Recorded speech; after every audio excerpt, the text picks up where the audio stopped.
How's it going, everyone? As you guys know, I joined Bitcoin Magazine in the end of April. It's an exciting job to be at, but I want you guys to be at the Bitcoin conference. So make sure to get your tickets by going to b.tc/conference. That's b.tc/conference.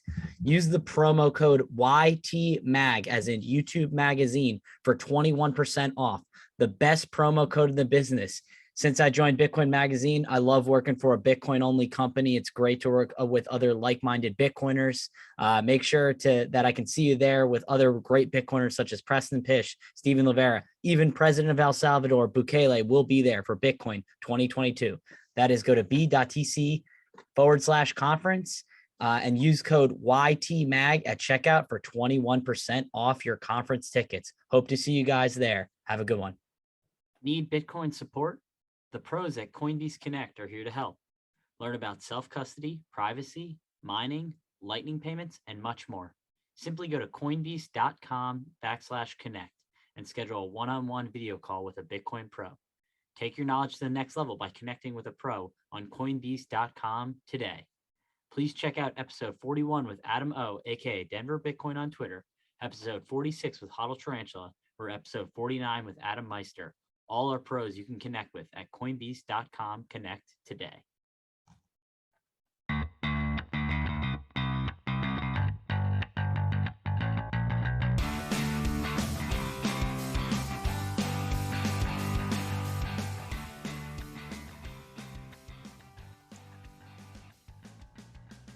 Hello, everyone, and welcome to the show. My name is Chris Alema, and I am an amateur investor.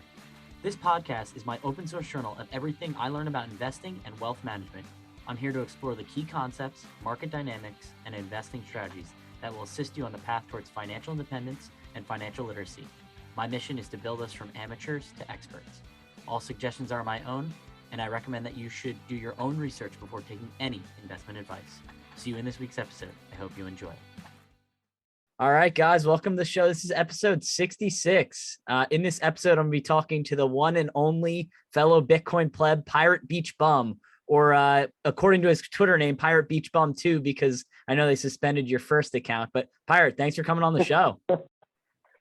Hey, thanks for having me on the show. Yeah, those assholes, they got me. It's a rite of passage, though.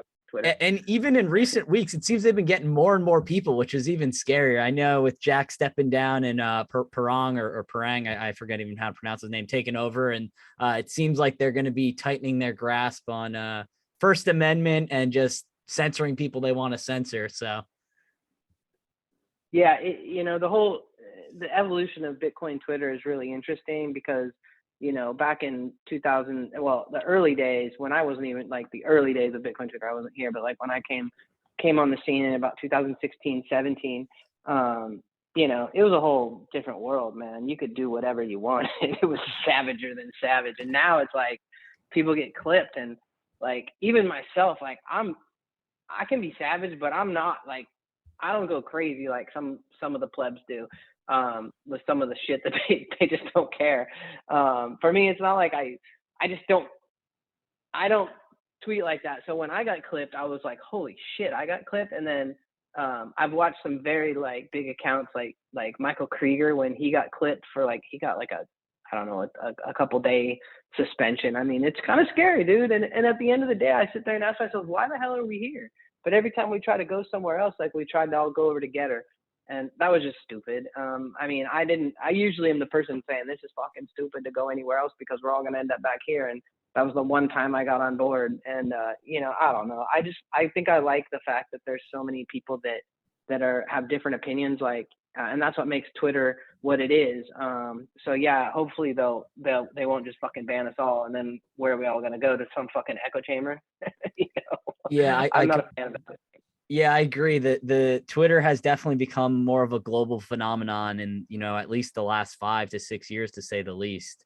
Yeah. And I hope it doesn't go away. I'd hate to be in just a single echo chamber. I feel like we do get a lot of ridiculousness. I guess would be the easy way to describe it, from the real world and the normies on there as well. True. Absolutely. So yeah, I mean, it's kind of cool though to see, well, the weirdest thing for me, I really like that there's so many regular people that are outspoken. I call regular people plebs. And people just like, it's weird that like influencers or people, bigger accounts, they get all like, oh, plebs, cancel the plebs. And I'm like, you're a fucking idiot. Like plebs are like normal people. Like plebs are just hardworking people who don't want to be anybody important in Bitcoin. And some plebs are important, but like they don't take themselves too seriously. So it's just interesting to see when people start hating on plebs. It's like, why are you hating on regular people? So anyway. I completely agree. So Pirate Beachbum, for my audience, if you want to take it, I know you've probably told this story a million times, but I guess, how do you get into Bitcoin? How do you find it? And what really made you go down the rabbit hole? In probably like 2012, 2013, I had some employees that were getting into Bitcoin.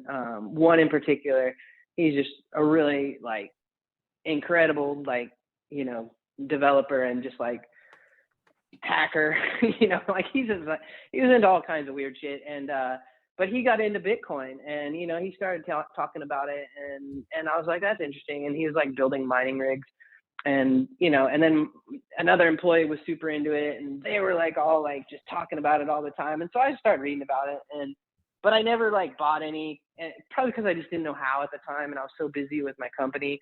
And then like I remember that there was some price action and between 2013 2014, and I was like, oh man. And then I felt like I missed it.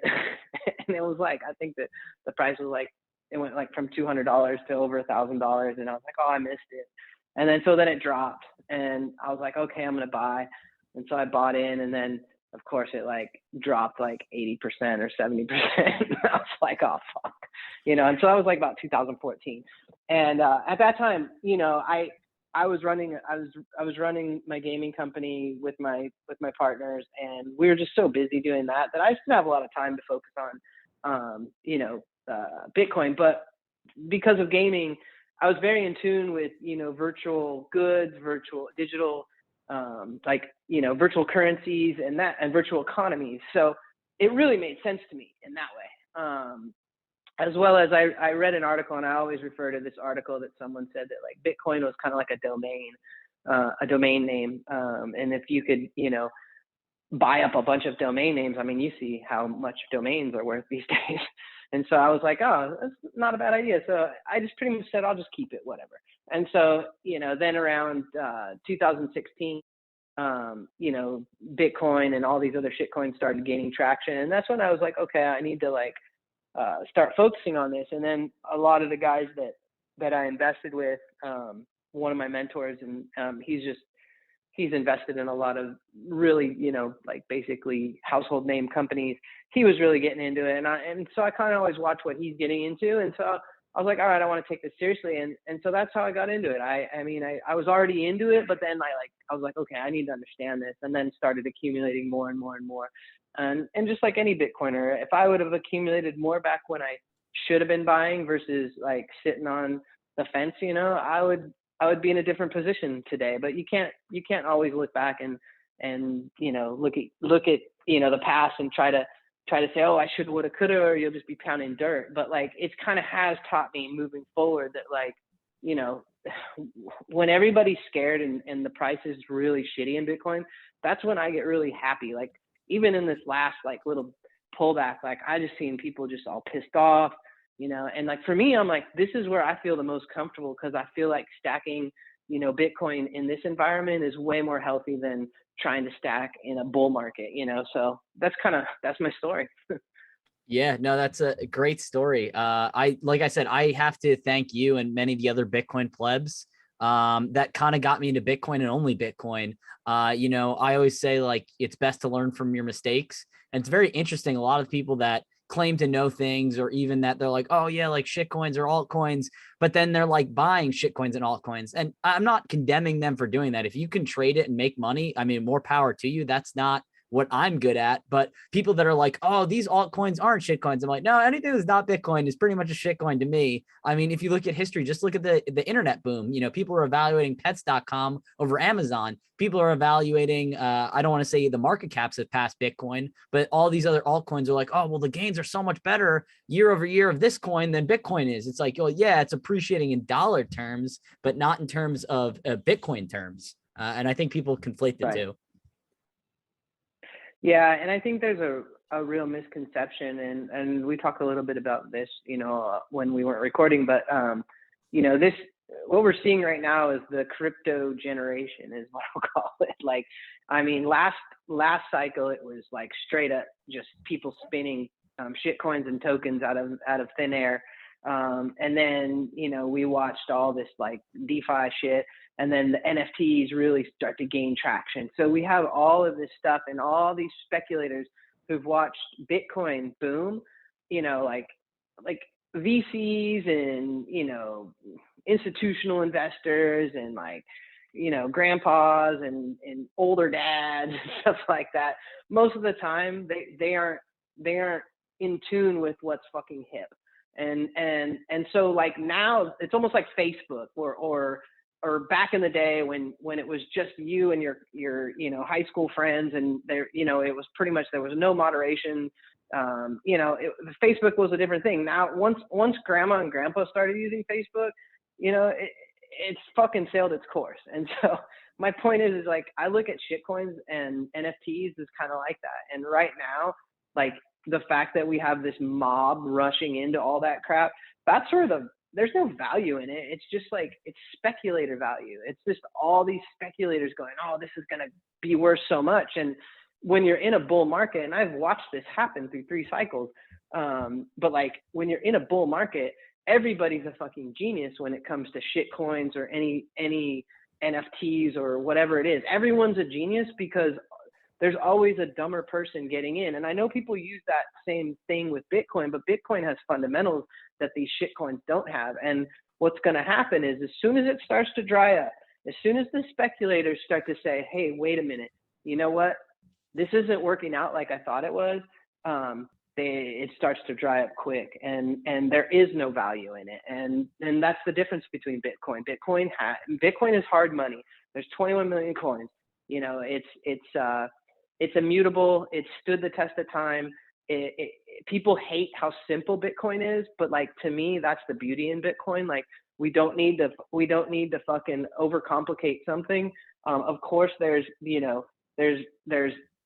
you have Lightning, you have all these other Liquid, you have all these other layers of that are being developed to increase the ability for us to transact in Bitcoin, which is great. But like all this shitcoin stuff, like there's probably going to be a few of them around still, but a lot of it will go away, and a lot of people are going to lose really big. And when that happens, we watched it happen from 2017 when everything dried up from them. From then, everybody is just wrecked.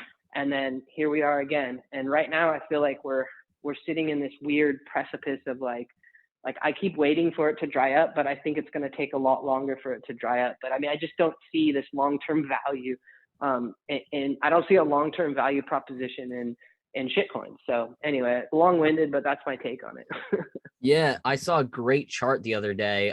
It showed, I think, from 2015 or 2014 to 2021, because that's the year that just concluded, and it showed basically the top 5 coins in general. Obviously, Bitcoin was sitting at the top throughout all of it, but the 4 coins below it, or the 5 coins below it, changed each and every year, and it was almost like clockwork. It was like, obviously Ethereum's been there for a few years at this point, but it was just like showing all these other altcoins flipping in and out of them. And it's just like you said, Bitcoin's fundamentals are simple, and that's why people hate it. Like, the VCs can't control it. They can't print more of it. I think even there was some I was listening to recently, the reason that like a lot of the VCs kind of hated the Doge craze, and I'm not saying Doge is a good investment at all. It's not. It's terrible. It is another shitcoin. But like, the reason it took forever for it to get listed on many exchanges is because VCs didn't have their buddies developing this coin that they had 70% of the supply.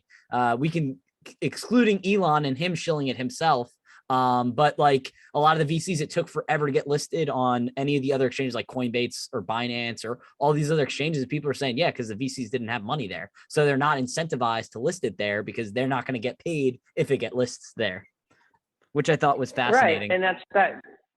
It's and what you're describing is, that's the other thing too, is I come at this from a little bit different perspective, because I built a company, we grew it, we raised money, from actually we raised money from angel investors, not necessarily VCs.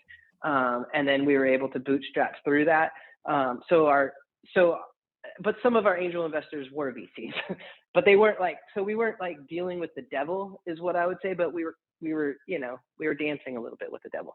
But my point is what you just said is very clear, is very true. So that's the game, let's say, I don't know, four guys get together and they develop this great white paper, and, they pitch it, and there's not even a product, like, and they go and they pitch it to, some VCs, and the VCs get really excited about it.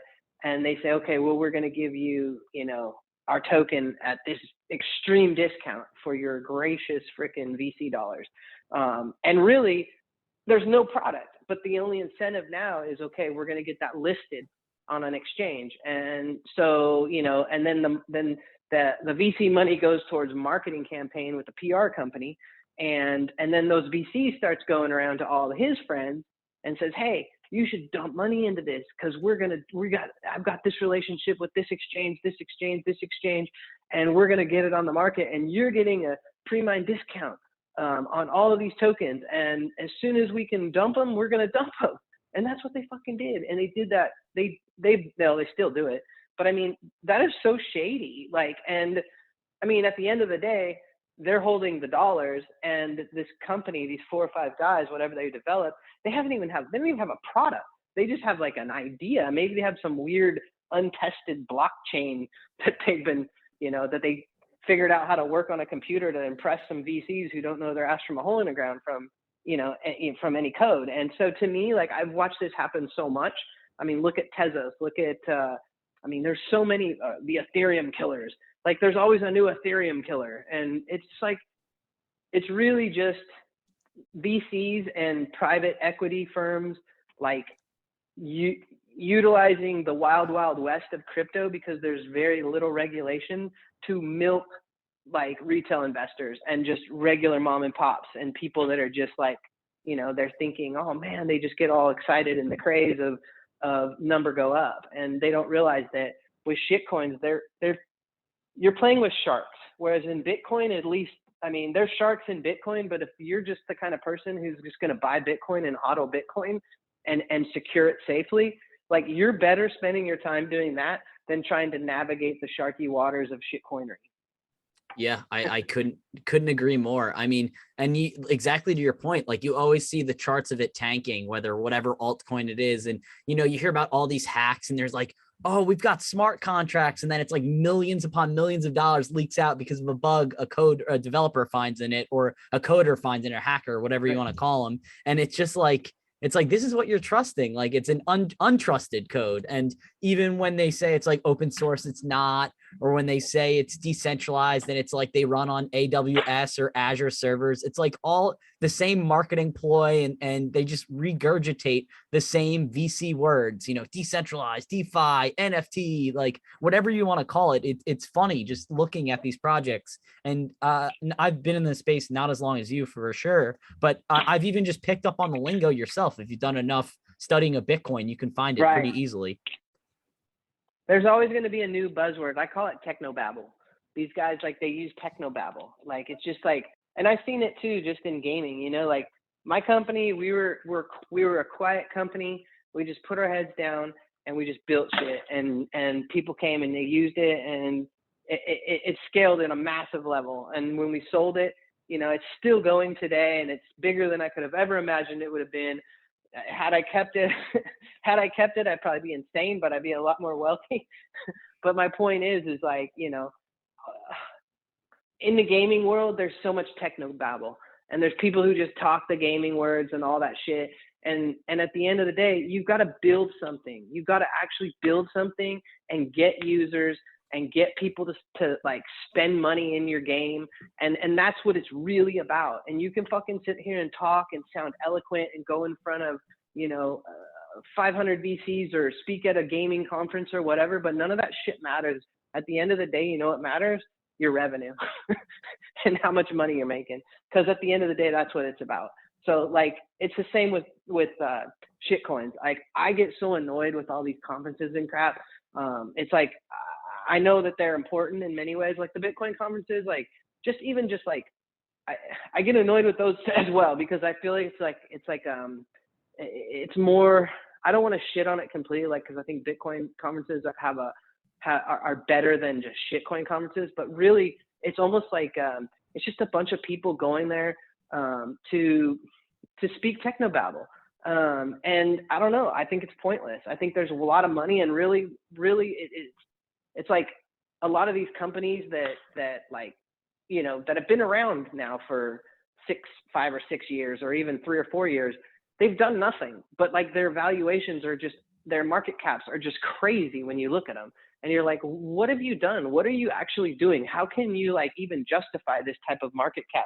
How come like the guys who founded, or whatever you want to call them, like, which sounds really weird for a supposed decentralized blockchain, but like, look at the Ripple guys, look at the Cardano guys, like, look at Justin Sun, like, look at these motherfuckers. Like, they're just stupidly rich, and yet they've really done nothing. Like, what the fuck are they doing? Like, what have their, like, for the amount of money, the billions and billions of dollars or whatever that they have, the hundreds of millions, like, what have they really done? Who's using their shit other than people trading it? That's all that they're good at. That's the only thing that these shit coins, I mean, people will debate me on that, and they'll be like, oh no, there's this use case here and this use case here. No, dude, the biggest use case for shit coins and NFTs is trading them and making money off of them. And I guess that's a use case, but if, like, don't sit there and shill me fucking technobabble. Like just shill me and say, hey, people love to trade my fucking shit coin. That's the value in it. Like, cause that's the reality. Am I wrong? No, you're not. I mean, the only people that are making money are the main developers of it and the exchanges. I mean, the exchanges, it's like going to a casino. And the savage traders. Yeah, and the savage traders as well. Don't ever leave out the savage traders, because I have friends and they're not shy about owning the fact that they trade shitcoins, but they're fucking savage, and I've watched them make money in bear markets and bull markets. So anyway, so yeah, developers, VCs, and fucking savage traders. That's the value in all these shitcoins, because the retail investor just gets hosed. Yeah, and those are normally the people that need it the most. The blue collar workers, or the people that don't have much money, or they see people making a lot of money, so they like take the last $1,000, $2,000, they take their rent, their food money, whatever it may be, and put it in. And then ultimately, whether it goes up a little bit, they get really excited. They think they're going to make a bunch of money, and then it crashes on them and they have nothing. And, that's their house, their car, the food on the table, whatever it may be. Those are the people that were like, I hope to look out for. And it's, creating wealth is not something that's quick. I know there's so many schemes and scams to sell you on get rich quick. And, this just happens to be the next iteration in this, like you said, Wild West scheme that is crypto, quote unquote. But what's interesting is, and this is where there's a few things that I want to cover. Like, number one, it is the Wild Wild West. And so there will be a day of reckoning, and it will be retroactive. And I've seen it happen. Like, I've seen it happen already. Like, judgment day will come on these people. And right now, like, you can get away with doing things in the private markets of crypto, quote unquote crypto, not Bitcoin. I guess include Bitcoin, but I consider Bitcoin. But like, once the regulatory pressure starts to come down, that's also going to change the market, and it'll have implications on Bitcoin too. And that's, those are the things that I see in terms of like the struggle that Bitcoin will have.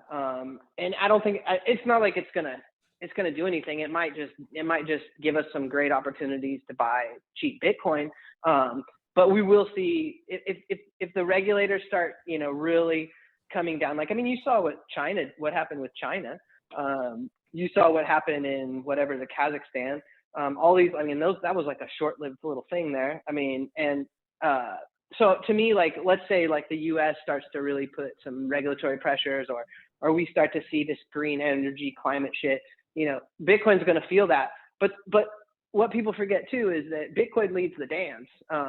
It's not like when Ethereum tanks, Bitcoin tanks. You know, no, when Bitcoin tanks, everything tanks.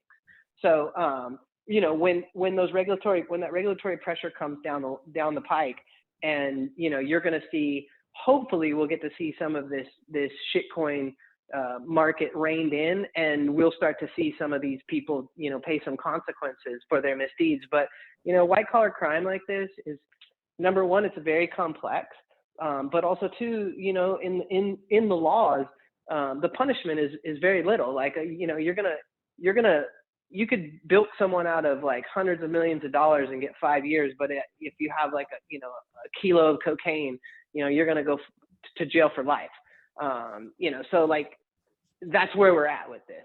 But I'm hoping that it does happen and things come down. But the other thing I wanted to add too, that's very interesting to note about Bitcoin, and it should make people think. And you know, Bitcoiners, I'm a bullish Bitcoiner, but I'm also a very realist Bitcoiner. And you know, here we are in a market like we have an economy with mass inflation. We have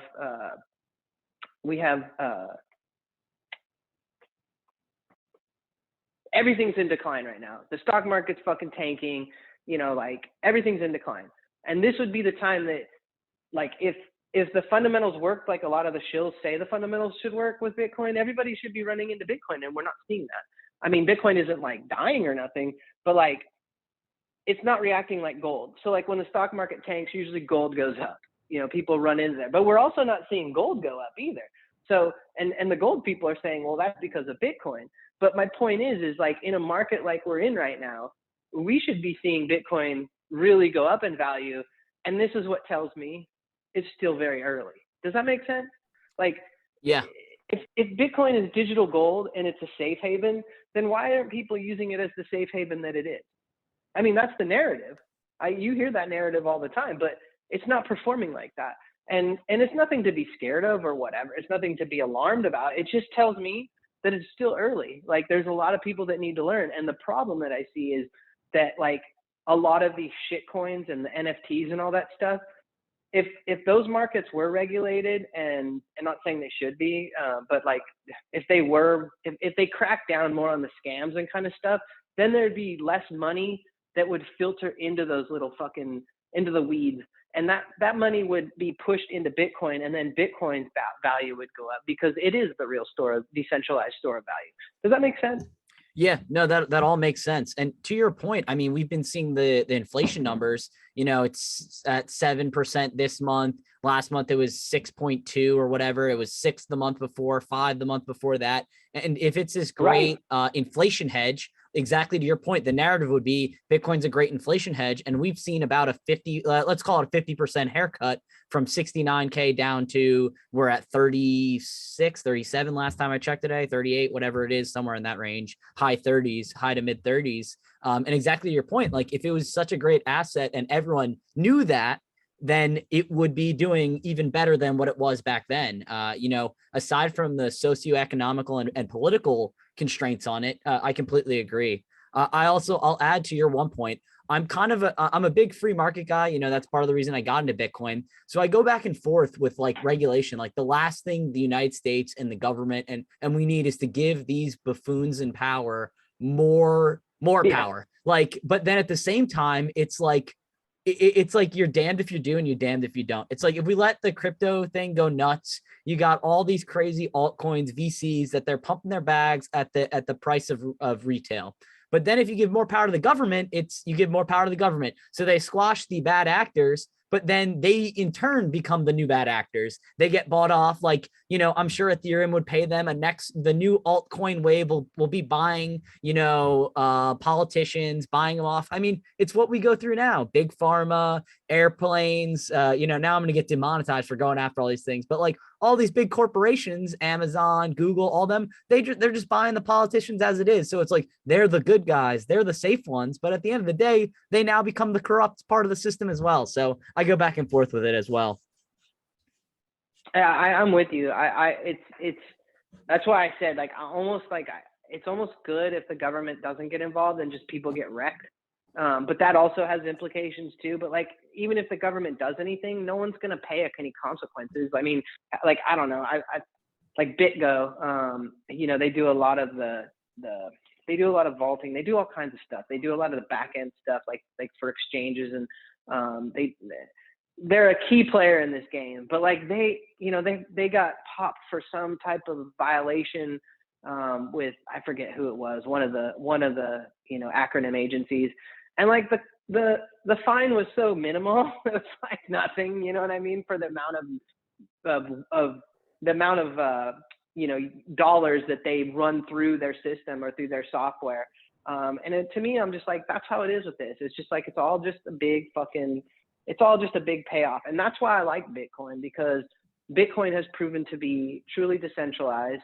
People can argue the nuances of that, whatever, but it's the most decentralized for the average person, whether it be your grandma or, you know, a young person who can just barely understand what Bitcoin is. I mean, anyone can just buy a little Bitcoin.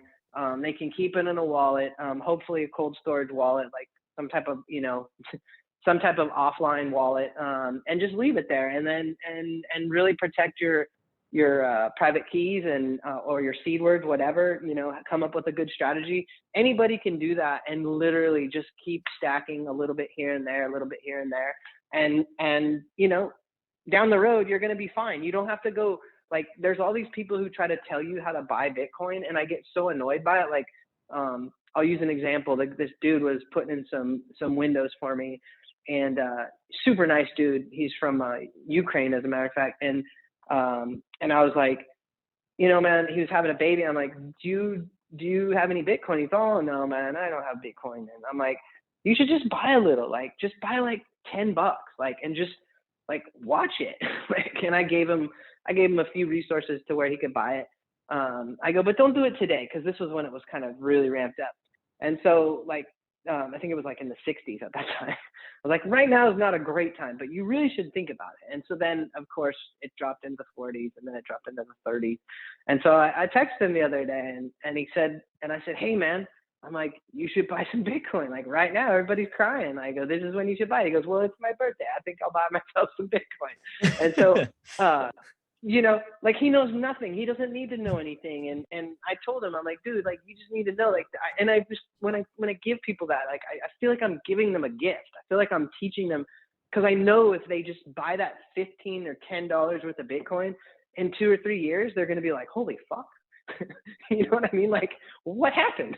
What happened? Like, I've had it happen just the last cycle. I had, like, the dude I bought weed from, like, I got him into Bitcoin, and he's this young dude, and I got him a Trezor, and I showed him how to put his stuff on there, and then he lost his pin, or he forgot his pin to his Trezor, and I'm like, you dumb stoner.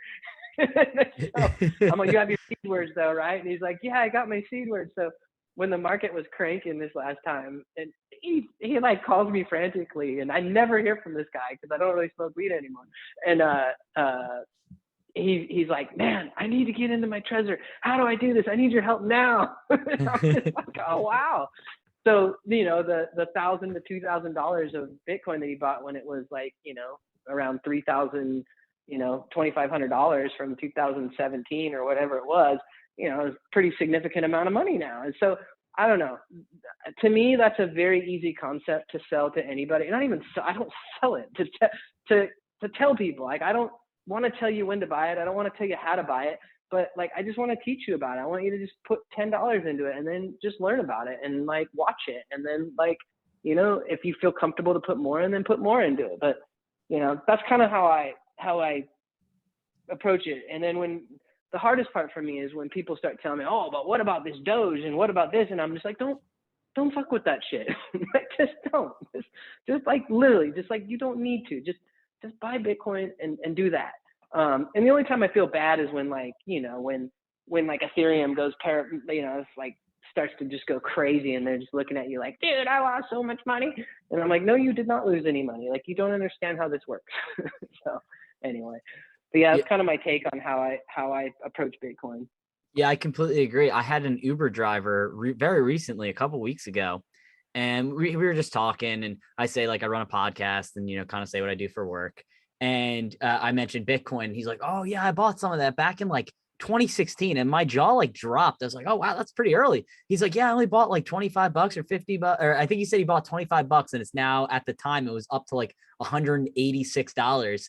I was like, wow, dude, that's freaking awesome. I was like, yeah, maybe you should just like buy a little bit more. Like, I'm not saying buy a crazy amount, but like $10 here and there. It's like, yeah, I think I might do that. You know, obviously the price crashed down since then. So I hope he's not like pissed, like, oh, like that kid told me to buy some and now it's crashing. But, you know, it was cool to see that he bought such a little amount. And, you know, not saying 186 bucks is going to like make or break his bank account, but like that's a 6x return. If you're more than a 6x return, Yeah. from what he bought it at. So that's like crazy. Yeah, you know, and the other thing too, I think that's a common mistake that even I make sometimes. I stopped this last cycle. I just DCA. I have a DCA and then I wait for opportunities. But you know, I know a lot of people who they're like, oh, I have as much Bitcoin as I need. I just have as much as I need. and you're like, well, dude, like, you haven't bought Bitcoin in like so many years. Like, what are you doing? Like, why not stack more? And then all of a sudden the market starts cranking, and then they're like, oh, dude, I was so dumb. And once you do that a couple times, like once you see that, you get caught like not stacking hard when you should be not. And I don't want to like make people feel like this urgency, like you've got to like convert all your money to Bitcoin tomorrow. Like, no, you got to do it. Everybody's situation's differently. And so you got to put in what you can, like, you can sleep at night. Like, you don't gamble with Bitcoin. I mean, you're not gambling with Bitcoin. It's a savings account is the way I look at it. But even with savings, it's colder than a savings account because, you know, it's not that it's illiquid, but you start to just, you start to create more problems for yourself if you're going to jump into Bitcoin and then jump out of Bitcoin, because the price can be volatile. So like for me, like, I don't know, I just say to people, like, start slow, like start very slow and you know, ease your way into it, and then don't go fucking crazy. Like, you got to be able to like sleep at night and trust it, and you will learn to trust Bitcoin in time. I trust it. I know you trust it, and you know what I'm talking about. So, you know, to me, it's more about what I get annoyed with is there's so many people who try to push their way of buying Bitcoin onto you. Like I don't know. There's some Bitcoiners out there that get on Zero Crew, which I'm not against. Like, I think that's awesome. Like, Francis Polier has been whatever. He doesn't shill a hashtag saying get on Zero. He's just been on Zero forever, because like since I've known the guy, because that's just how he lives his life. And so there's these, I don't know, these wannabe influencers who tried to like coin a hashtag, and they've just been shilling, oh, get on Zero. And I watched them do this up in like 60 grand. And it just reminded me of the hyper Bitcoinization guys back in 2017. It was like, of course, like, you know, if you don't have kids or whatever, and that's what you want to do, you want to get on Zero, you could do that. But like, the market can turn around on you. And like a lot of people listen to these people. And so like, if you got on Zero at 60 grand, like, and you know, the market drops to 30 grand or 35 grand, you're taking a haircut. And getting on Zero wasn't that smart, but these motherfuckers will sit there and defend their shit. Oh, you're a fiat shitcoiner. I'm like, dude, whatever. Like, are you fucking stupid? Like, who's smarter? The guy who has patience and understands that Bitcoin ebbs and flows, and the guy who's a sniper and can snipe off when the you know, and buy the dips and have enough money when there's more of a dip? Or is it the guy who like sits there and, you know, LARPs on Twitter about get on Zero and has a catchy hashtag and is broke as fuck, obviously, because he just lost 40,000 or 40% of the value of his Bitcoin, because, you know, that was his image identity. So I'm not saying that's a bad thing to do, because I know like there's some people that works out great for and good for them, but it's just the people who try to put like their ideas of Bitcoin, of how to accumulate Bitcoin on others, just like DCA. I'm not saying everybody should DCA. Maybe that's a horrible decision for you, but I like it. I know a lot of people who do like it. But what you shouldn't do and is be the person who just is like, okay, I'm gonna buy like $10,000 worth of Bitcoin, and then I'm done. I'm good. I'm never gonna buy any Bitcoin again. I'm gonna wait, 10 years. Like, to me, that's not a smart decision. And I wouldn't do that. I wouldn't be that guy, because those are the people that I see who miss tremendous upside by not just continuing to stack. So anyway, long-winded, of course, but that's kind of my take. No, that's great. I brought up Get on Zero on my last podcast with a couple other Bitcoiners, and they were making fun of the Get on Zero crowd. They're like, you can clip this if you want, and which I did. But I completely agree. It's like telling someone else how to live their personal finance life, or their life in general, is dangerous. You don't know what they're going through. You don't know when they need it. Some people don't understand the taxes that come with Bitcoin, because if you're on Get on Zero, you have to sell your Bitcoin in order to live. And unless you're like living in a cardboard box with your Trezor in hand in a garbage bag, I don't know. I mean, I won't judge you if you want to do that. More power to you. And I'm sure in 10 years, 15 years time, you'll do just fine doing that. But yeah, like, I completely agree. The Get on Zero people look pretty dumb right now, and they're like, oh, well, you're supporting the fiat US dollar. It's like, well, no, I'm just kind of doing a different arbitrage. It's like, yeah, I've got debt, I've got a car, I've got like bills that I have to pay. Yeah, obviously I can reduce some of those bills. That's always a good thing. That's something that I recommend to anyone. But being on Get on Zero, but then keeping your bills that you currently have, barring living in your parents' basement and having no bills, that's probably the only people that can probably benefit from Get on Zero, or are in the best position to do so. Right. No, you hit the nail on the head. And the one thing I want to say is, it's not a sprint. Like, this isn't a sprint. Like, if you're just sprinting into Bitcoin, because for me, Bitcoin isn't my image. It isn't my identity. It isn't my, I'm not an influencer. I'm not a fucking guy. I just don't I love all my Bitcoin friends. That's what, I've met so many of my best friends in Bitcoin, because we think alike, just not only on Bitcoin, on just money, on just freedom, on just all these different levels of, I've met some of my best friends through Bitcoin. And so to me, I don't know, that's one aspect of it, but everybody's different, and everybody's going to, when I say everybody's different, I mean everybody's finances are different. And I don't want to tell anybody how to buy their Bitcoin. I don't want to tell anybody, what's the right way to do it. But if you're not buying Bitcoin, I think that's the problem. And, I just wish more people would, I wish there was more Bitcoiners. I guess I have a problem with the Bitcoiners who try to charge people. I have a problem with it, I guess, is the people who charge people for newsletters that basically tell people to hodl. You know what I mean? You don't need to buy that newsletter. You know what I mean? Why do I need a cheerleader to tell me how to hodl? You know what I mean? I don't.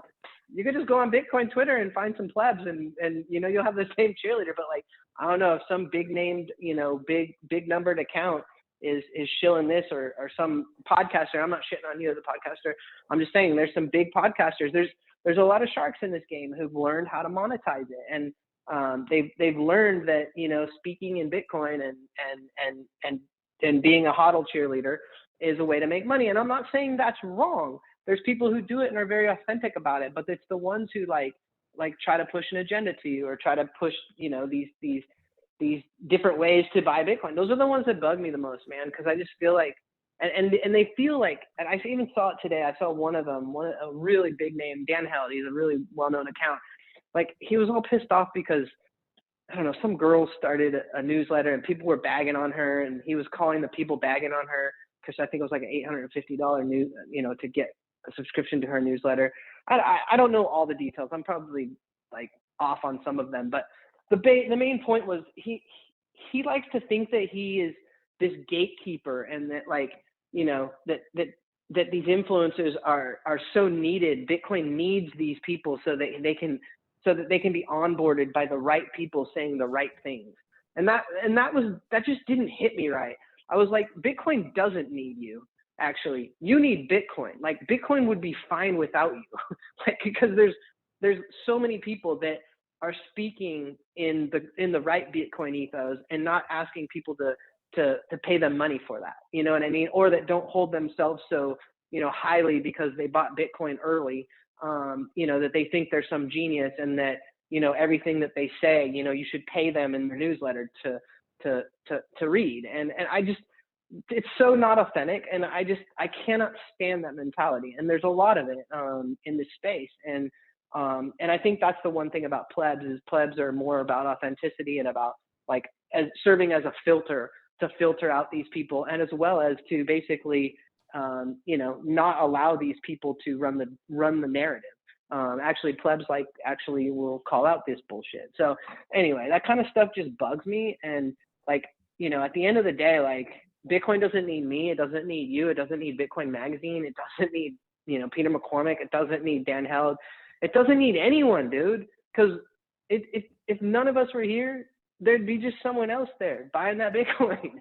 So at the end of the day, like, don't get caught up in all these people. Like, focus on just learning from as many people as you can, and learning from people even though that might rub you the wrong way, but might make you think a little bit, and then develop your own, way of thinking. Develop your own strategy that works for you.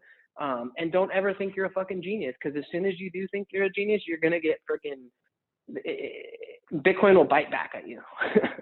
Yeah. So, yeah, that's kind of how I feel about it.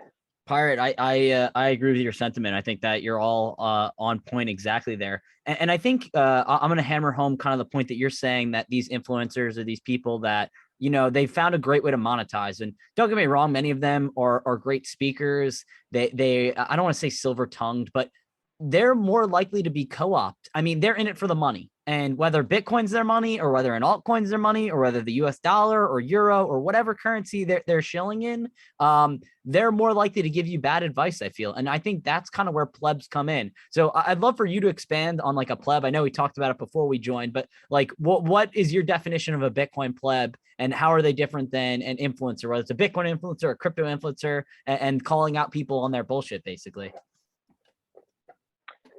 I mean, I think so. I'll just give you how the whole pleb thing started. So back in the early days of crypto Twitter is what it was called. It was before we literally changed the name from crypto Twitter to Bitcoin Twitter, because it just was I just hate that word crypto. It wasn't me who did it. It was just a concerted effort by all like hardcore Bitcoiners at the time. But during that time, there was the people who led the dialogue and the narrative were all influencers, meaning they were people that had, they were either developers, founders, or early Bitcoiners who made a lot of money in Bitcoin, and then they sold it, and then they started another shitcoin project. So there was so much, there was all these talking heads in Bitcoin, and it was always like the quieter people, like the regular people, like I was just I watched them run the dialogue. They ran the narratives. They, like, if anybody, plebs didn't even really have a voice. There wasn't really, I mean, they would just kind of talk down to you kind of thing, and you would never have pleb podcasts. No way. You would just have only influencers. You got to have those, those guys who know it all. And I don't know, like, when I came on the scene, it was really offensive to me, because I saw how they talked to people. I saw how they talked down to people. I saw how that for them, they didn't give a shit about the people who followed them. All they cared about was the likes that they were, farming, and whatever types of donations were given, to whatever their cause was. And so, like, I remember just like, seeing people post stupid shit and clapping back and saying, "Oh, I know, I'm just a lowly pleb." And it was just a joke, you know what I mean? Like, I'm just a lowly scrub pleb. Like, what do I know, kind of thing. And then, I don't know, like, a few of us just started using it. And then, so what is a pleb? A pleb is just a normal person. It was kind of like it was the unheard. It was the regular person. It was like, I was so tired of, I mean, for me personally, and also all the crew of early plebs that, like, we kind of just started calling ourselves plebs. We're just regular, hardworking people who were just tired of influencers, like, running the narrative. So all of a sudden we started clapping back, and then we started realizing, wow, like, if there's 5 of us, like, because what would happen is, like, a lot of these influencers, when you would like call them out for something that they would say, you know, they had a big following and they know how to use it, and they would use it against you. So you would just all of a sudden be attacked. So it kind of like would drive you almost into like not wanting to call anyone out because you would take a lot of flack. And like, in a way, like it's a waste of time to do that. So a lot of people just, there's no incentive to clap back at the bullshit that we were seeing. And at the time, you got to understand, there was Bitcoiners, and then there was Bitcoiners who alienated Bitcoin and, you know, forked Bitcoin into Bcash. You know, there's that whole war. Then you've got like, you know, you've got all the Bitcoiners who turned into shitcoiners and they started a whole new chain.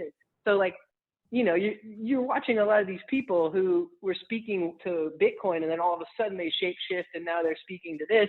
And so like, and nobody was saying anything. And so in a way, that's how the plebs kind of started. It was like plebs would, like a regular person would back up a regular person, and then their three friends would back them up. And so rather than having like, you know, some influencer with, you know, 50 to 100,000 followers coming at you, and, you know, and bashing you, and then all their little fucking simps would come at you, you actually had a little ragtag group of plebs. And so it started like that. And then people really, they saw what it was. It was authentic. And it was like, hey, like, fuck you. Like, we're independent. We don't need your bullshit. And then, I don't know, it was kind of cool. Everyone, like, it gave people a way to channel their voice. And so that's kind of the pleb movement. And that's why you see this dichotomy of where a lot of these influencers or big name accounts, they don't really like plebs. Some of them are plebs. Some of them are ex-plebs. You know, they've just grown and their account's gotten so big. I consider them influencers, but they still have the ethos of a pleb.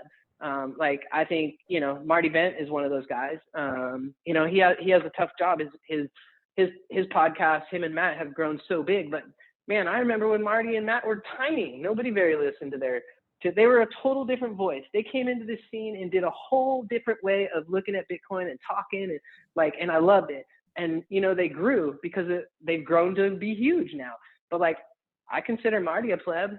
You know what I mean? Like, Yeah. I mean, I know he's big and I know, you know, but I consider him a pleb.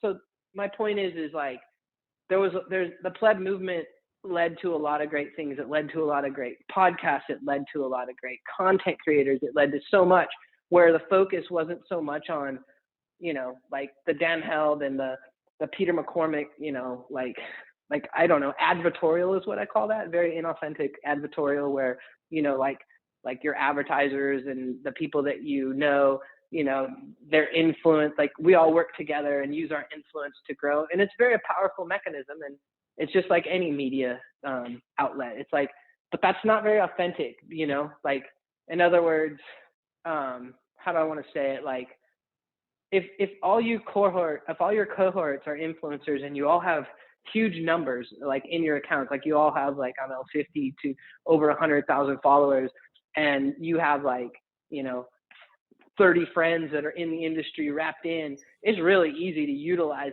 those platforms to really like push more engagement or more attention. And so plebs didn't have that. So plebs have band together. And what I love now is like plebs will ratio these motherfuckers. These people will start to clap back, and the plebs will just be like, nope, and just shut them down and meme them to death. And that's why they hate plebs. So anyway, plebs are just regular people. And, you know, I think there's all kinds of levels of plebs. You know, I mean, some people don't want to call themselves plebs, which is fine, but they're plebs too. And, you know, it's not like a gang or nothing. It's just regular people sticking together, looking out for each other, kind of like making sure that, like, you know, there's nobody that's leading you off a cliff or leading you into bad places, because that is legitimately my biggest gripe. And you spoke to it too, is, you know, people that are leading people to do, you know, to buy things that are wasting their money or whatever, when all they have to really do is literally just buy Bitcoin and hold it. You know, I mean, anybody who wants to sell you or shill you whatever their wares are, I mean, some of it might be okay, but like, you've seen some of the crap that these people shill. It's worthless. And you don't need to pay anybody to teach you how to hodl.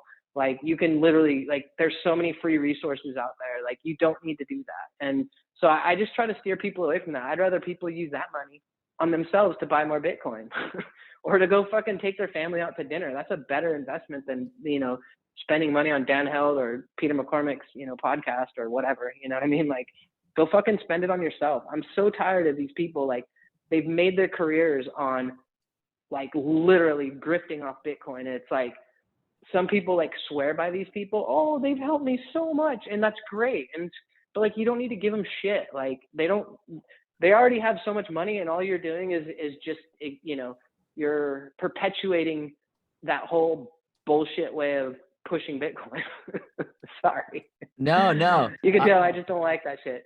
No, I completely agree. And wasn't there a website? I mean, this is before my time. Wasn't there even like a website that ranked people's engagement, like, and you wanted to be in the top 10 or the top 100 for Bitcoin Twitter or something like that? I don't know if it was Twitter itself, Yeah. but like there was like a website or an algorithm. People are like, oh, I'm in the top 10. So like, it's almost like this list, like you said, made them that top influencer, made them their opinion mean more than if you said something.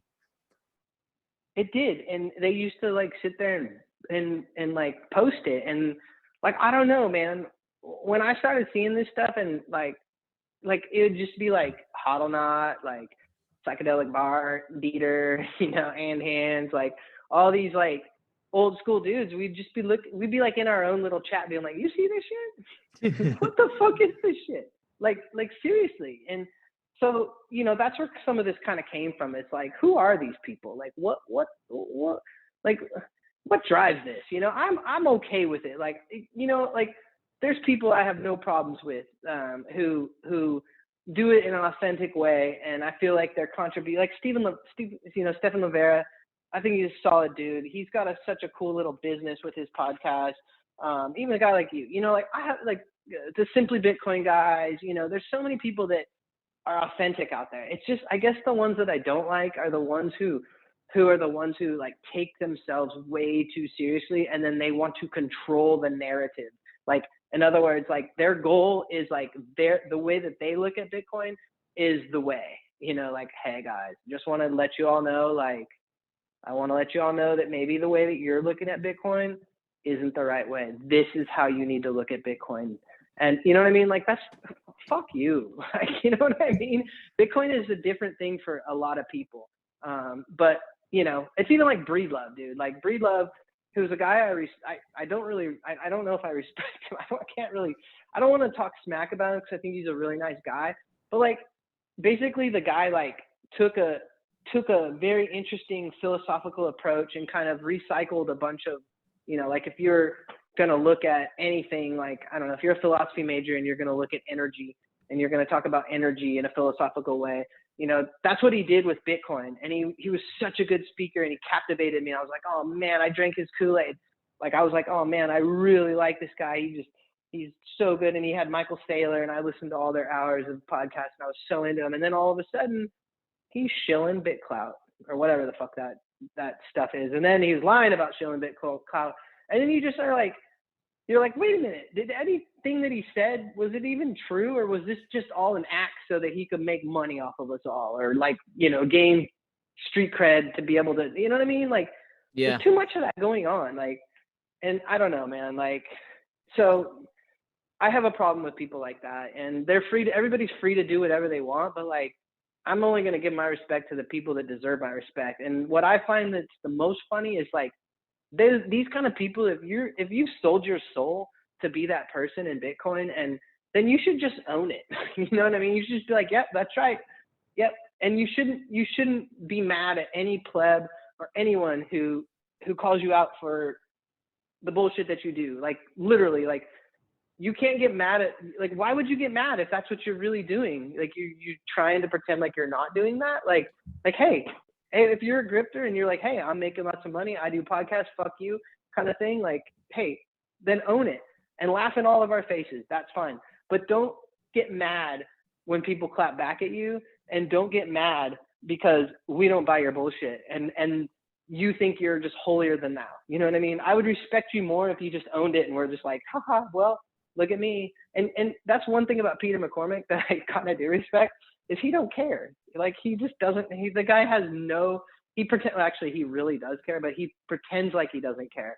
And he'll post up like his you know, his whatever car that he's driving, or his soccer team or whatever the guy's doing this week or that week. But like my point is like there's like if he'll post it up to put it in our faces because he can't stand us, but then he'll get really upset and cry about how toxic and nasty we are for calling him out. And it's like, dude, what do you expect? Like, I don't know. You like, can't have it both ways for sure. Right. And, you know, to each is their own. Like, hey, he goes around and he buys hot dogs and beers for a lot of people. And, you know, they don't understand the nuances of how he behaves behind the scenes or how he's behaved over 3 years. They just meet him and they're like, hey, this dude's really cool. He just bought me a hot dog and a beer. And he does a podcast. And it's like one of the biggest podcasts in Bitcoin. He's really cool. They don't give a shit about all the details and the granular shit and all the bad blood that's gone on for the last 3 or 4 years with this idiot. You know what I mean? And so it's very, I guess what I'm trying to say is like, I tell plebs, I'm like, you know, don't get too caught up and don't waste too much time on that dude. Like he's always going to have his friends or whatever. He's always going to have, he's always going to have a new group of people that are going to find him. And luckily, as you know, time goes on, more and more people see him for who he is. And you know, that's all that matters to me is that I just hate when I see people following people that are not authentic and people that kind of like, I feel just have no reason to be in the position that they're in. You know what I mean? Because they just say stupid shit all the time. Mm-hmm.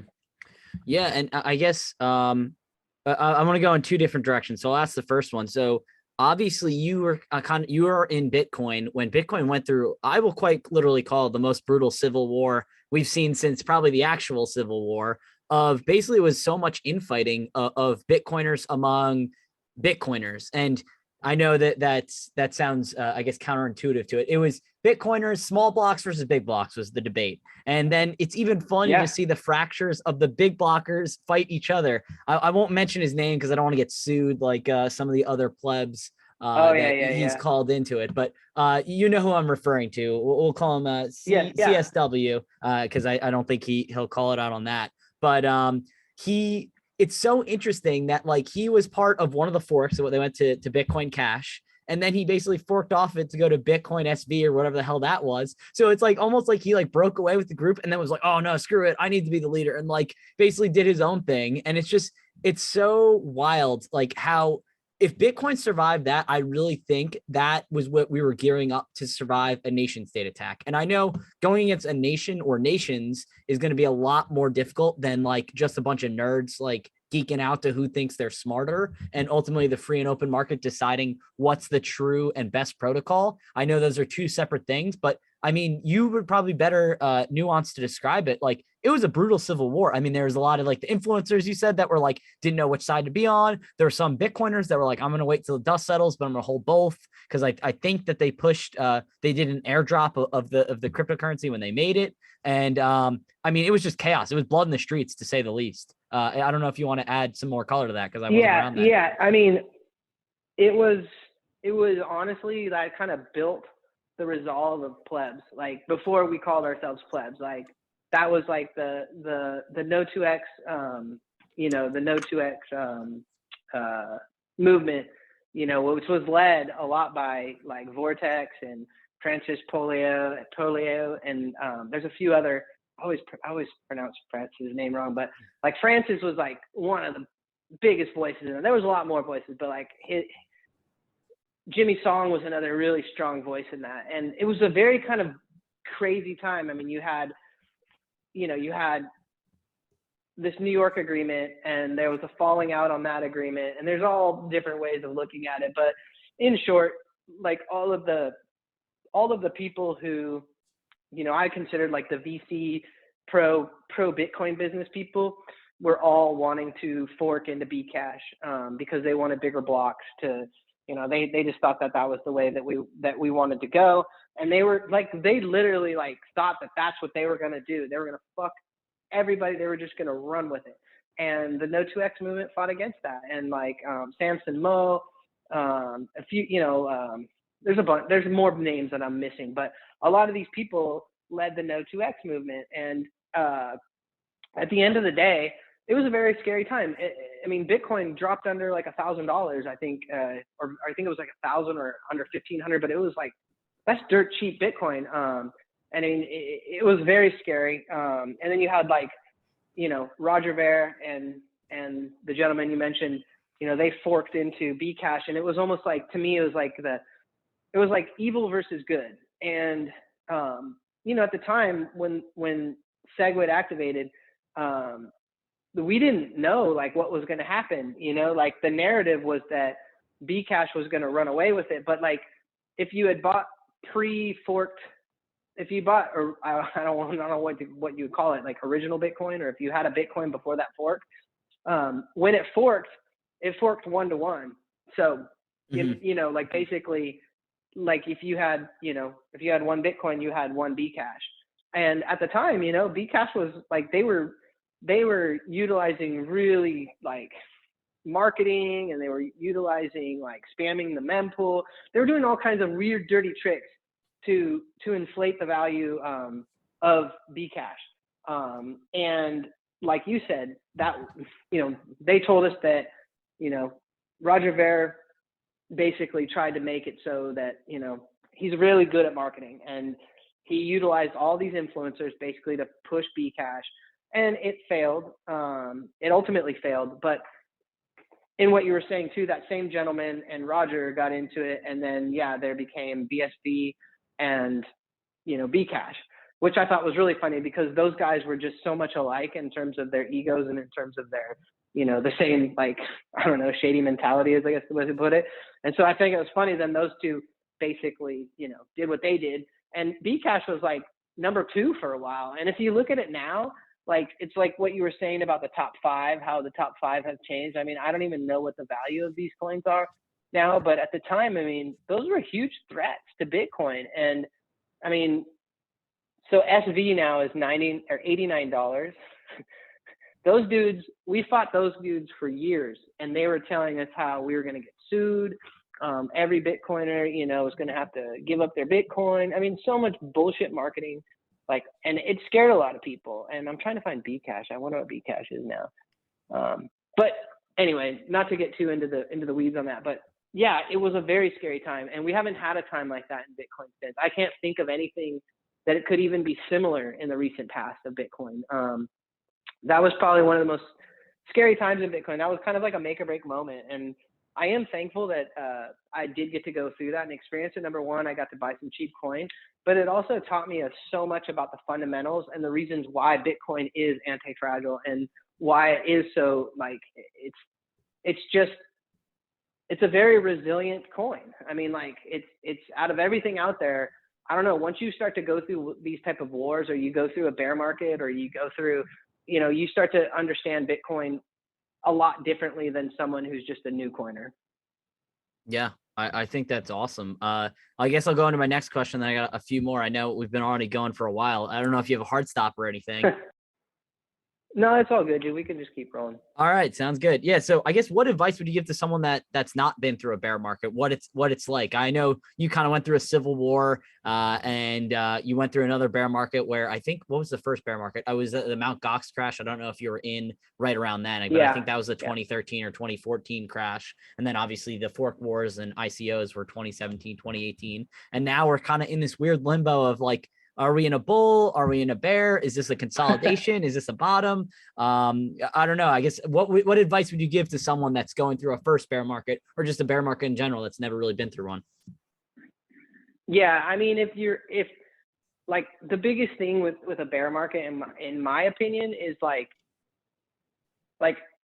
you're gonna get scared. You're gonna have that swallowing glass moment where you just feel like, oh my God, like, and you have the pit in your stomach, and you don't even want to look at the price, but you got to look at the price, and it just hurts your heart when you do, because you're underwater or whatever. Like, don't sweat it. Like, don't go sell your Bitcoin. Just, like, you have nothing to lose by just holding on to it. I mean, the amount by the time you pay taxes on it, or actually you won't pay any taxes because it'll be a loss.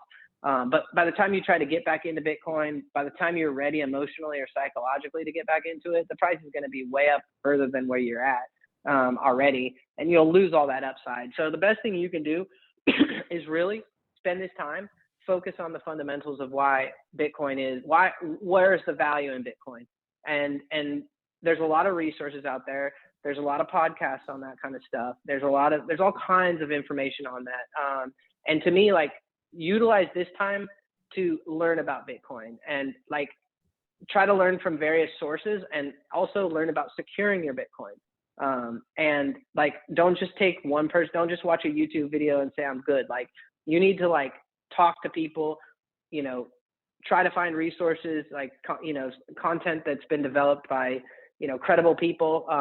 And then you should try stuff out and be ready to experiment. But like, spend your time doing those mental push-ups during these bear markets. And don't forget to stack a little bit if you can afford it, if you can stomach it. You won't think you should, but like, by the time you're psychologically ready to start stacking again, like you were back in the bull market, you're gonna like be like, man, I was so dumb. Like, I'm spending like double the money now or triple the money, and I'm getting like, you know, not even anything in terms of what I would have got if I'd have just sucked it up and been doing the same thing back then.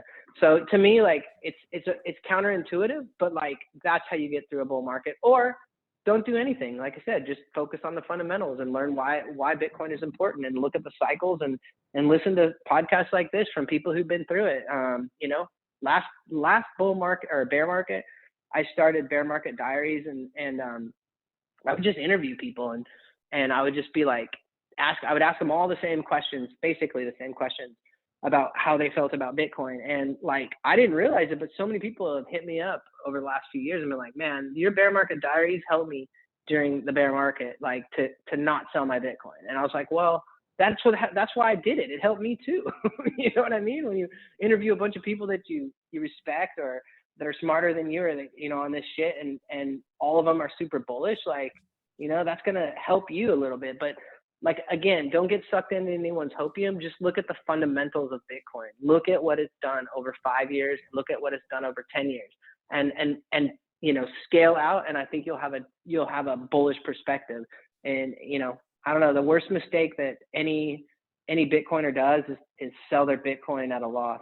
Don't do it. Yeah, You'll I regret it. completely agree. And yeah, I have to thank you. I think many of the Bitcoiners and Bitcoin plebs, they're some of the most helpful people in the world. I know when I was early in my journey in Bitcoin, I was asking about Ethereum, or I was asking about, I even asked about the fork wars. I'm like, this doesn't make any sense. Like, how did Bitcoin survive the fork wars when like so many of the biggest companies, biggest millionaires, and even billionaires, and all these influencers are saying like, it's going to be Bitcoin Cash. And I basically then finally came to the realization, I still need to read the block size wars, but basically in doing my research and learning about that book, people were just basically, the plebs are just like, you can tell us to do whatever you want and we're not going to do it. And they like, I can only imagine if someone that has like the authoritarian mindset, or I won't even call any world leaders out, but people that think you've got to do it my way, and like freaking out and demanding that they do that. And then basically just watching either these brilliant IQ people or very low IQ plebs just being like, no, we're not doing it. Like, I see it as like the developers, the Adam Backs of the world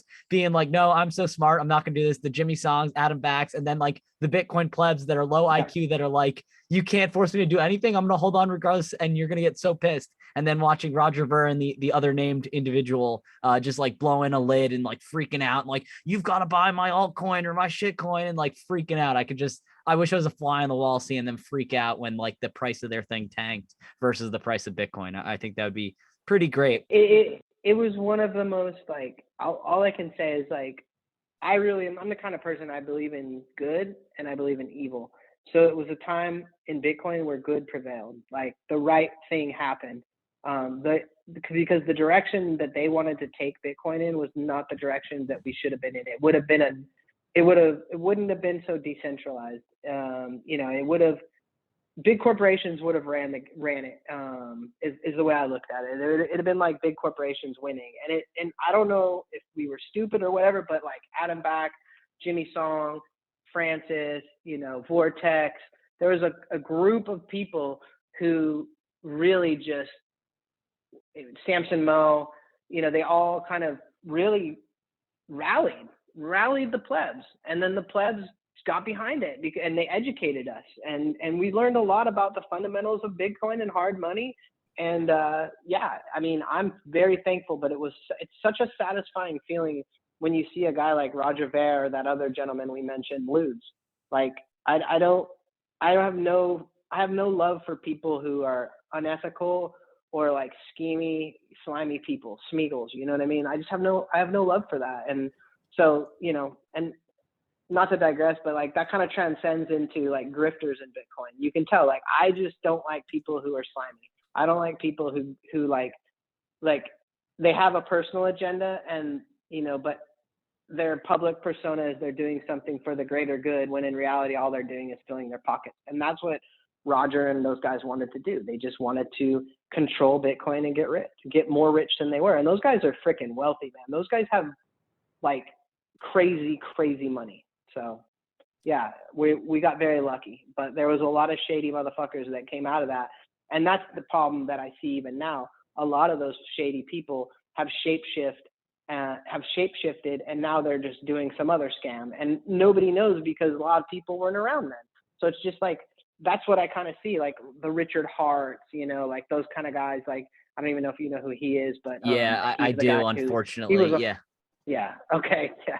So like, there's more of him, like it's just like Richard was actually such a hardcore Bitcoiner. Like I used to love listening to that dude because he was so freaking hardcore Bitcoiner. And then he just freaking shapeshifted.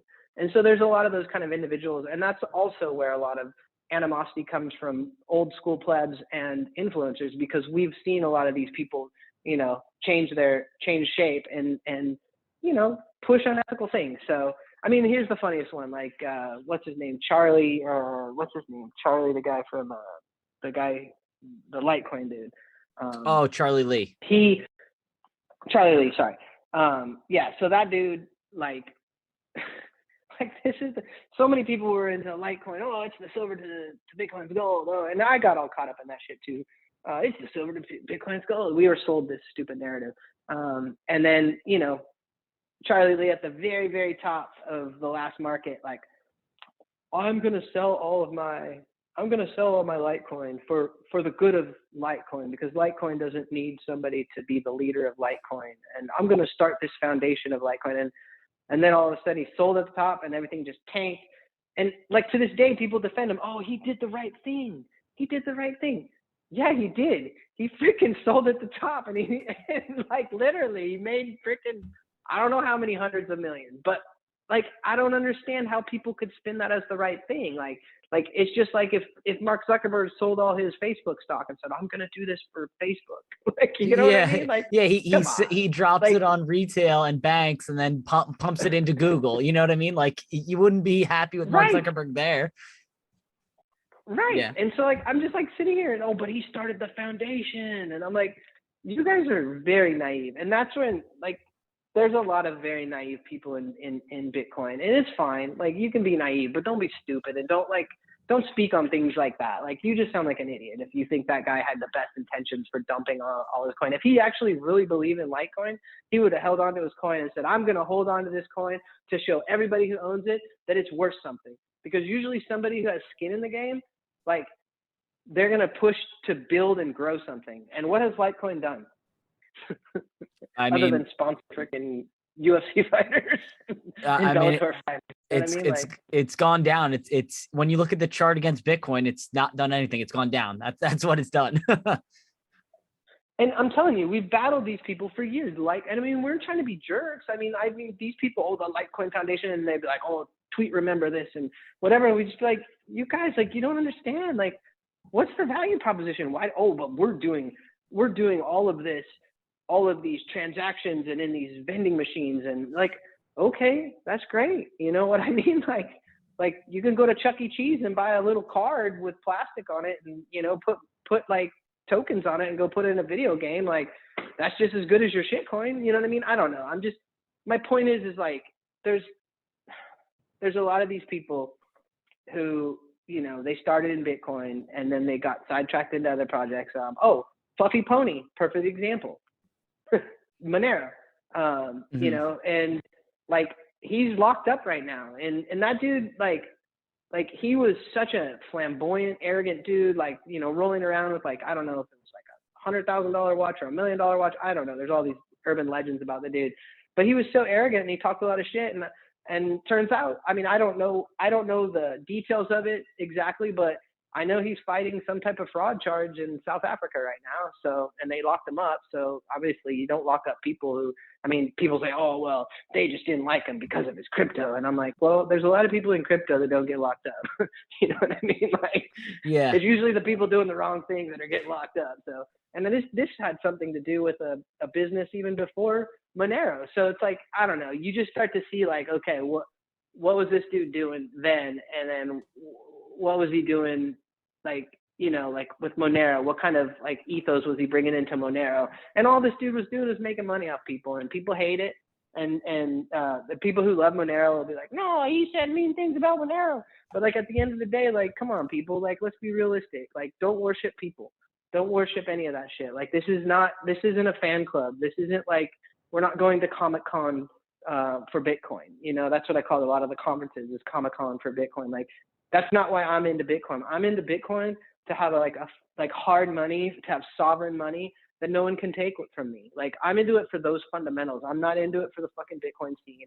I'm not into it for like, you know, like likes or follows or whatever. Like I could give a shit about that stuff. Like, you know what I mean? I care about sovereign hard money because we all need that. And like, to me, like, as we move forward in the culture that we're in, like the fundamentals of hard money and sovereign money are going to become more and more important. And I think, like, it's a bummer that we're not seeing like more people run into Bitcoin, but as we start to see more people deplatform from banks or these other type of entities, I think that's when we're going to see more of a larger migration into Bitcoin, or as they start to surveil more other, you know, as they start to surveil more of our day-to-day transactions. I think we'll start to see more movement in Bitcoin or Lightning or Liquid, etc. So yeah, I don't know. To me, like, that's what it's about. It's about, I'm not into Bitcoin for any other reason than like, it really makes sense. And once you get it, you understand it because you do a podcast about it. It's exciting. You see like, oh my God, like it's like in 5 or 10 years, this is going to be such an important aspect of our like society. And you know, the other big thing too that I'll add to anybody that's a new coiner that's like feeling kind of bluesy right now because the price action is where it's at, don't look at it like that. Just realize we just went through some crazy price action. Like, we almost went to 70 grand. And don't think for a moment that a lot of the companies that developed or that spawned out of this boom, a lot of them, you know, they was the reason why they started is because the founders had a bunch of Bitcoin and they sold their Bitcoin off, and they're investing now into the infrastructure of Bitcoin. So like, if you think about the market cap of where we were with Bitcoin, you know, it reached an all-time high. And so if you peel off, you know, I don't know, peel off 5%, I'm just pulling that out of my ass. I'm just gonna say pull off 5%. I mean, that's a lot of freaking money that's gone into, you know, the infrastructure of Bitcoin, and these companies are now being built. And a lot of them were very, you know, you can't build a company in a year or even a year and a half. It takes sometimes 5 years, 10 years, you know, to build this stuff. But now it's like we have more of these Bitcoin companies coming. Like, if you look at like Unchained Capital, they kind of came out of the last market, the last bull market, and during the bear market, they just like worked really hard. And then this bull market, they just exploded into like a huge force to be reckoned with. Same with BlockFi. You know, I mean, I'm not a fan of BlockFi, but I'm just saying, like, another example of these various Bitcoin companies. There's so many of them out there. So a lot of the money that came out of this bull market, even though that the market cap is pulled back and the price of Bitcoin is where it's at, just remember, the market's been flooded with hundreds of millions of dollars, not to mention like hundreds of millions of dollars in VC, you know, and not to mention private equity funds, not to mention, you know, institutional money. So we have so much money now fueling the ecosystem that's going to drive the next bull run to an even higher, you know, mark. That's kind of my take on it. And people need to really get excited about that, because that is fucking exciting. This shit just takes a while. Yeah, no, I completely agree. And like I said, I got into Bitcoin. I'm class of 2020. I had very much like the Michael Saylor moment. I'm not going to give myself that much credit. I'm not a billionaire, and I didn't create a great, you know, company and MicroStrategy, but I was losing sleep probably around the May, June timeframe of 2020 when I realized like basically everyone and their mother was saying, oh, the stock market's doing great. I'm like, this something is wrong. Like it shouldn't be this easy for everyone to make this much money. And then when I like learned about Bitcoin in June of 2020, I bought in then. And then I finally like really understood it in like October and November. But I remember that time frame between June to October, November. And I thank so many of the plebs and like people that I was asking. I was like, how does this work? Like, why did this happen? Like, I was just trying to get like as much of the history that I could learn as fast as possible. And I think that I was frustrated at the time. I remember I was very frustrated at the time. People being like, oh, dude, you need to read this, or you need to like look at this, or you need sent me this article, or like read this book. And like, this is gonna take so much time. Like, but I need the answer. Like, I want the answer now. Like, I couldn't understand the block size war for literally, I mean, I got that more recently it took a year and a half to understand that. And once I finally understood Right. it, I was like, oh my gosh, like, I'm so glad no one told me the answer. And like, I came to my own realization of like how it survived, why it worked. And like I said, I'm very grateful for the plebs, yourself included. You're one of the first true plebs that I followed for like helping me understand. And like, I will say with most Bitcoiners, everyone says, oh, they're so toxic, toxic maximalists. That's like thrown around a lot. But even me, when I was considered crypto curious, I had Bitcoin, like I said, I had a little bit of Ethereum. But like when I was asking questions about other altcoins, and I was sincere, I wasn't like, oh, why not Monero? Why not X, Y, and Z shitcoin? They were just like, dude, that's like really centralized. I was like, what do you mean? And they'd be like, well, that's run on Azure system or AWS. And like they were actually very genuinely, if you're asking the right questions, and I'm not like, I wasn't trying to shill anything. I was just like genuinely asking, like, what about Doge? What Yeah. about Litecoin? And like all this. And you guys would like very simply break down like, oh, the problem with that is X. The problem with this is Y. The problem with that is Z. And they really helped me. Like, I know I was really struggling in 2020 with like understanding how broken the economy was. And I'm coming from a person, I have an engineering background, chemical engineering. And when I graduated college in the middle in 2015, I was like very much the 401k, put the money in there, like invest in the whole index because you're not going to pick a winner. I'm very competitive, but I was just like, this is the safe route to go. And when my brain finally broke and saying like, oh, the monetary system's like really broken, and with that bond stocks and everything, like it's definitely a crippling, sad moment. And I think Bitcoin came to me at just the right time when I was looking for it and when I needed it. Had I found it earlier or like wish I knew about it earlier, of course, I had heard about it, but I just kind of blew it off as a Ponzi scheme. And then really 2020 like awoken me to what was really going on in the world. And I'm so thankful. But I don't mind it. I know I heard you in a Twitter Spaces saying like how the plebs really helped you a few years back. Would you mind elaborating on that? And how, I know you were kind of I'll just let you elaborate on that basically. Yeah, Bitcoin's been a journey for me, but like, I've been in the technology space for almost 20 years, and I founded a gaming company 17 years ago, I think it is now. I start to forget, it's been so many years, and so I've never been the kind of person who's stressed a lot. Like, I just internalized. I'm like a soldier.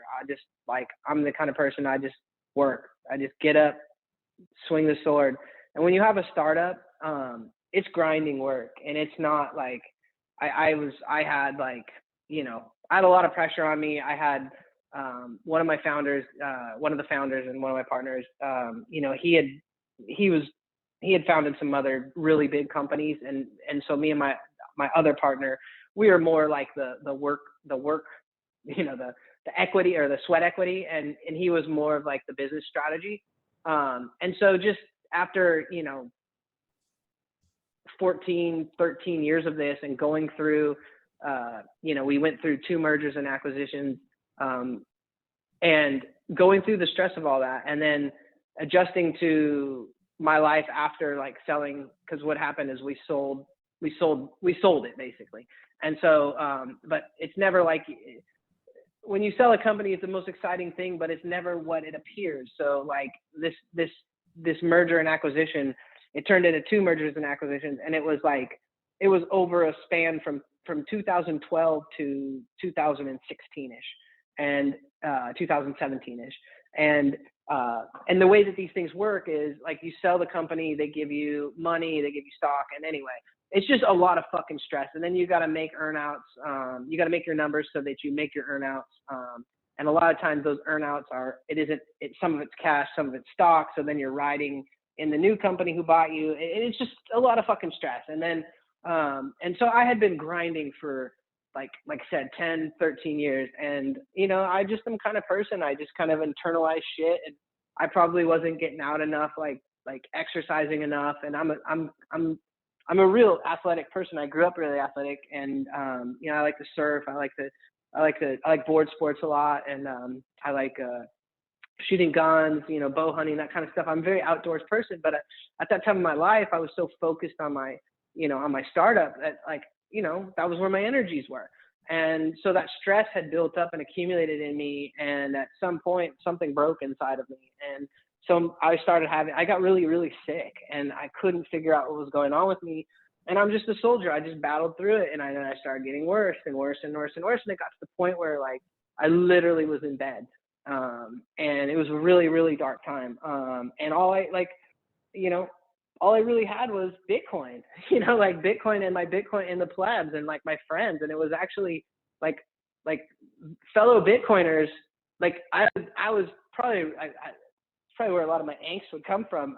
But because I was so miserable and I felt so shitty, and I was like going to like different doctors trying to figure out what was wrong with me.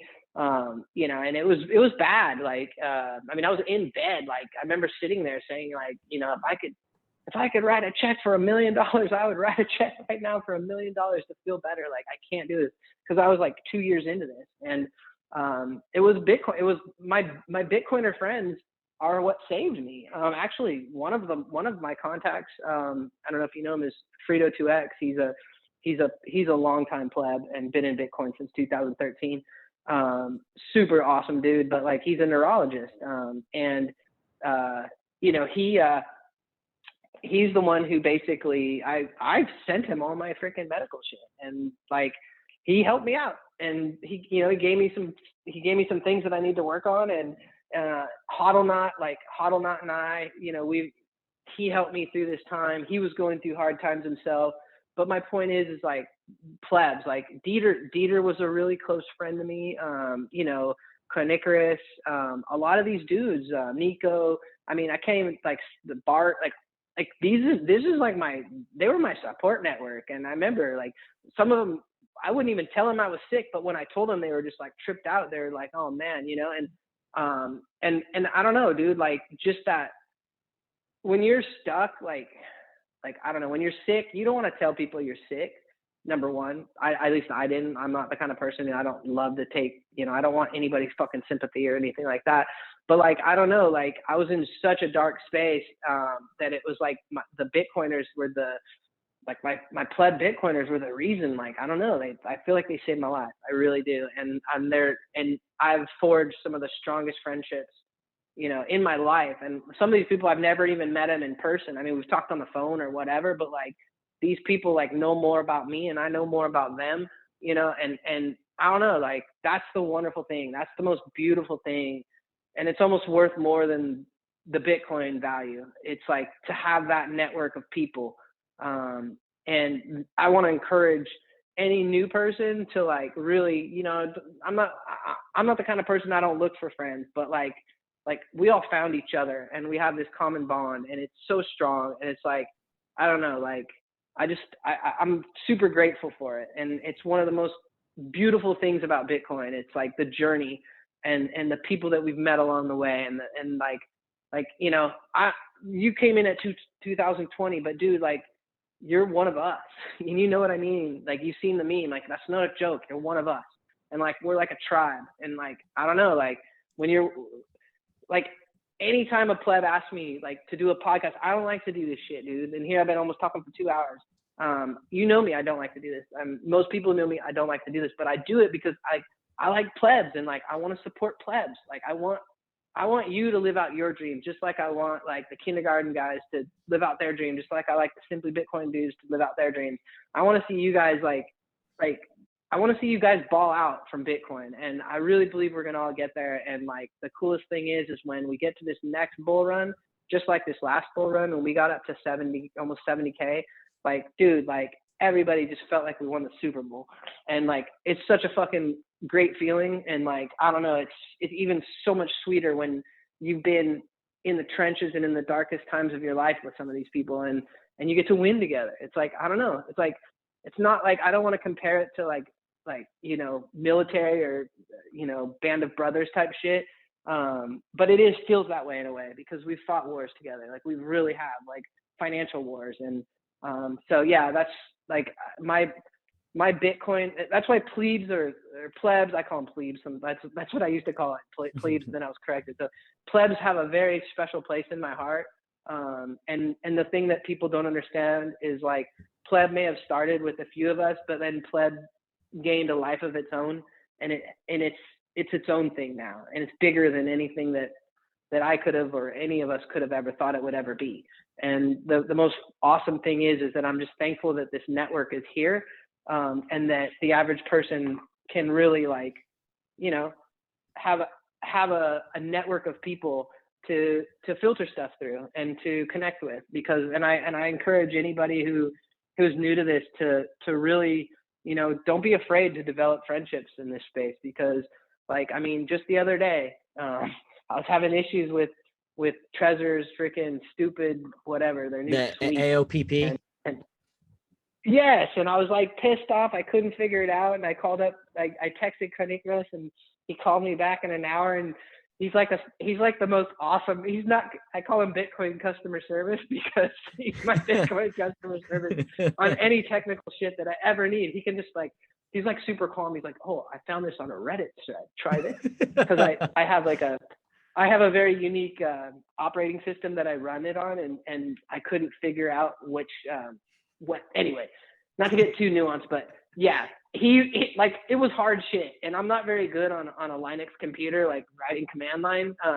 But yeah, dude, he doesn't know it either, but we figured it out. And it's like, dude, like, that is so powerful, isn't it? Like, that's super fucking powerful. And that's what plebs are, like, you know. And then Nico, he'll be like, I need to run something past you. Or even like, you know, like some of these, like, other plebs who are starting businesses and stuff, they'll be like, hey, I want to run my deck by you. And I'll be like, dude, send it over. And, you know, sometimes I can get to it right away, but I always make sure to get to it. And I always make sure to get back to it, or to, you know, try and help. And I think that most plebs feel that way about other plebs. It's like, you know, like, we're in it together. And yeah, there's some rogue people who call themselves plebs that aren't plebs, but I don't even fucking care. I don't even care if you call yourself a pleb.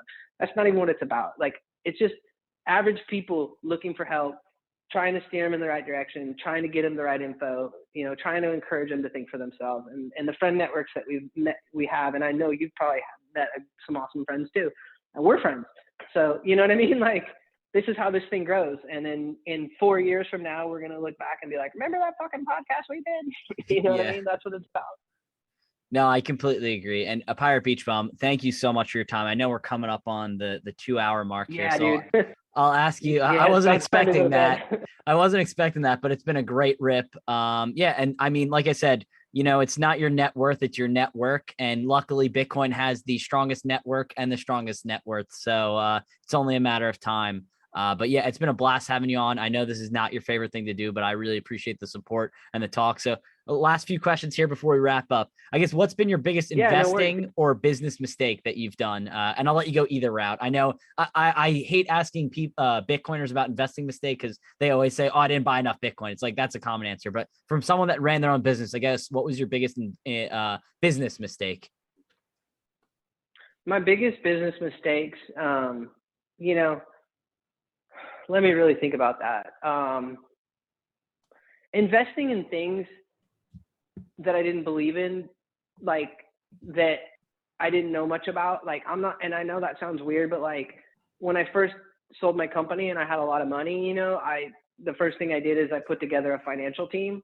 And, you know, I didn't know anything from anything. I didn't know much about stocks, bonds, freaking whatever. And so, you know, I invested in oil.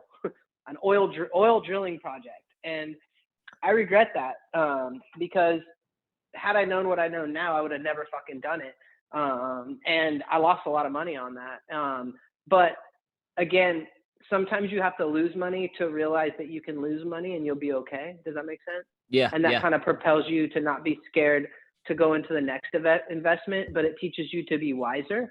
So like sometimes the failure that you get will teach you to be smarter. And so learn from my failure and just what I articulated. Like I don't know, I'm a big fan of investing in things that I don't have to know everything about them, but I know that they aren't just like, don't invest in things for like with that people kind of like give you, what's the word?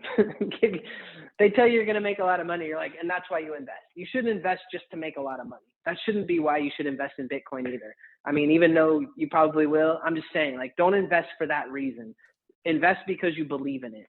You know what I mean? Invest in it because you use it, or because it just like with Bitcoin, it just makes sense.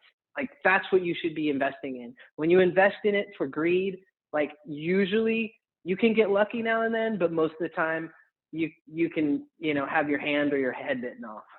Oh yeah. So yeah, I learned like every time I invest in shit that I don't know about, and I end up getting hurt. But the other thing too is pay attention to your investment.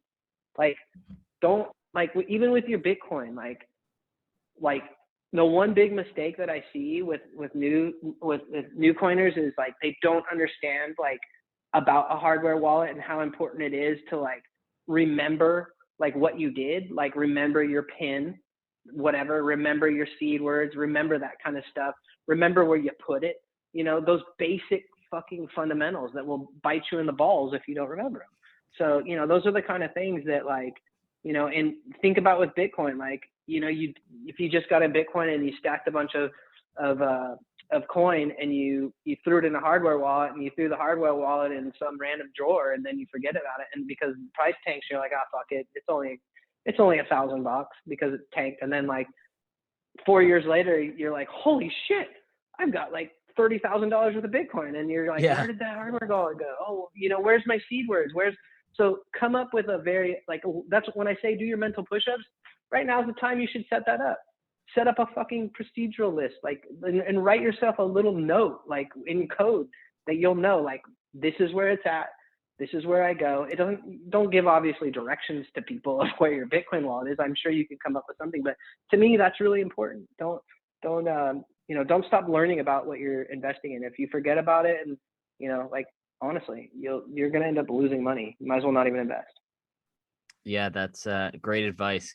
I guess what's your favorite book, podcast, YouTube channel, or website that you like to go for Bitcoin information and learning more about Bitcoin and expanding your knowledge and growth in it?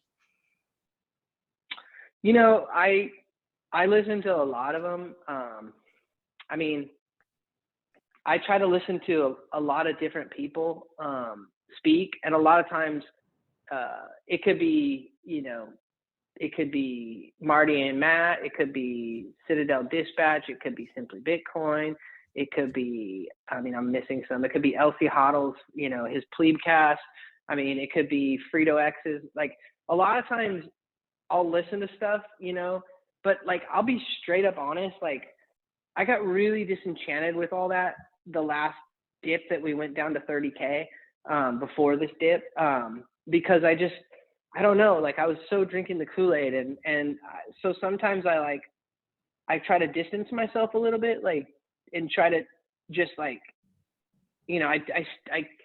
I'll check in with certain things, but like, I try not to get too, like, I try not to get too drunk on the Kool-Aid, because you know what it's like when the echo chamber is very echoey. It's easy to get drunk on the Kool-Aid. So I try to keep 1 foot out and 1 foot in.